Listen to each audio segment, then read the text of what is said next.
El presidente Lasso cumplió 100 días en el gobierno. Sin duda, su mayor éxito fue la ejecución del plan de vacunación, con 9 millones de inoculaciones. Sin embargo, muchos cuestionan que aún no existen decisiones de fondo que permitan visualizar la acción del Estado en sectores como el empleo, salud, educación o reactivación económica. Pero, ¿cuál es el horizonte que podría tomar el país? ¿Qué se pretende en materia laboral y tributaria? Hola, soy Mauro Cabezón Andino y hoy vamos a echarle cabeza a este asunto.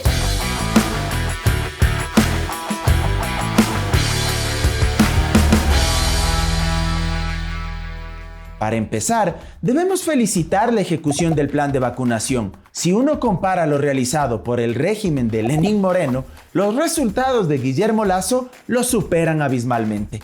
Esa ventaja le permite capitalizarlo políticamente, pues garantiza algo esencial, el derecho a la salud para evitar nuevos contagios de COVID-19.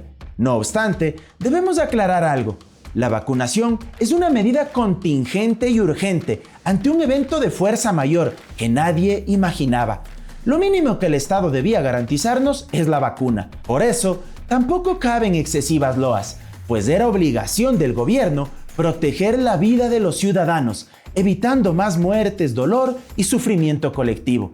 De otra parte, las decisiones en materia de política pública aún son ambiguas. Tanto es así que luego de más de 100 días de gestión, ni siquiera tenemos un Plan Nacional de Desarrollo, instrumento previsto en la Constitución que debe ser elaborado por el presidente y aprobado por el Consejo Nacional de Planificación. El Plan Nacional de Desarrollo es una herramienta que sirve como carta de navegación para identificar hacia dónde queremos ir, cuáles son nuestros objetivos y metas, cuáles son los derechos fundamentales que el gobierno protegerá y cuáles son las estrategias y acciones que permitirán alcanzar esos propósitos, enmarcados en los Objetivos de Desarrollo Sostenible 2030 de Naciones Unidas. En resumen, ahí se indica qué se va a hacer y cómo lo vamos a hacer. Sorprende entonces que el presidente solo haya enviado a la Asamblea la proforma presupuestaria prorrogada del año 2021, sin que sea construida en función del Plan Nacional de Desarrollo, pues hasta el momento es inexistente. De paso, la proforma ha recibido sendas críticas, pues existiría una reducción de más de $500 millones en sectores prioritarios como salud y educación. Las bancadas de Pachacuti, UNES y Social Cristiano han manifestado que no aprobarán la proforma y la devolverán al Ejecutivo. Respecto de la generación de empleo, el ministro de Trabajo, Patricio Donoso, ha adelantado varias de las reformas que enviarán al Parlamento a través de lo que ha llamado Código del Trabajo Paralelo. De entrada, eso es inconstitucional, pues es inadmisible que se pretenda tener dos tipos de legislación sobre la misma materia y derecho. ¿Se imaginan ustedes que a alguien se le ocurra decir que habrá dos códigos penales? Uno que se aplicará a determinadas personas y otro diferente para otro grupo de ciudadanos. O que en niñez y adolescencia tendremos dos códigos, uno para los niños de la costa y una legislación distinta para los niños de la sierra y Amazonía. Absurdo, ¿verdad? Hacer eso violaría el principio de no discriminación e igualdad formal que prevé la Convención Americana de Derechos Humanos y la Constitución de la República. El gobierno tiene la urgencia de generar empleo, pero debe hacerlo protegiendo los derechos de los empleadores y trabajadores, no solo de una de las partes, tal como parece es su intención. Bajo el pretexto de darles mayor seguridad jurídica a los empresarios, el ministro Donoso dijo que propondrá la eliminación de la jubilación patronal, porque es una figura anacrónica, pues algunos empleadores evitan este tipo de jubilación despidiendo a sus trabajadores a poco tiempo de cumplir los años que permite la ley.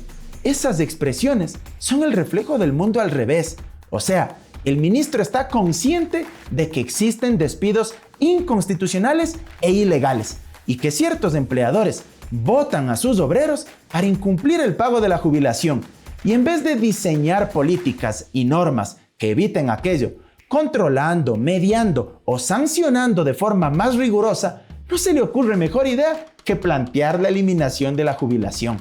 Esto es como decir que una mujer violada sexualmente es culpable de su ultraje por salir en minifalda a las 7 de la noche. O que un transeúnte es responsable de su atropellamiento por caminar por donde transitaba un conductor a exceso de velocidad. Para el ministro, subyace la idea de que la culpa es del trabajador por tener derecho a la jubilación patronal y como le falta poco para lograrlo, entonces el empleador casi que se ve obligado a despedirlo para no cumplir su obligación. Ese es el razonamiento de locos.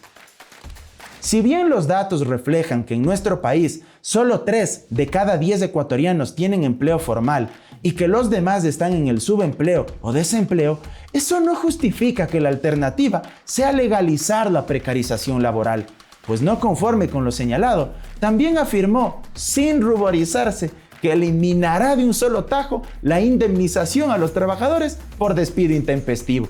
Para rematar, el presidente Lasso, en una entrevista con un medio de comunicación nacional, formuló una analogía poco feliz sobre las personas que viven en condiciones de extrema pobreza. Refiriéndose a la generación de empleo, mencionó a una humilde mujer, aparentemente llamada Lorenza, e indicó que cuando tiene empleo gana $1 al día, y eso son máximo $20, y que cualquier valor superior a eso ya es bastante.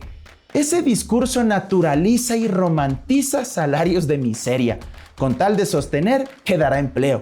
La gente está ávida de oportunidades, pero tampoco pueden aprovecharse de su desesperación.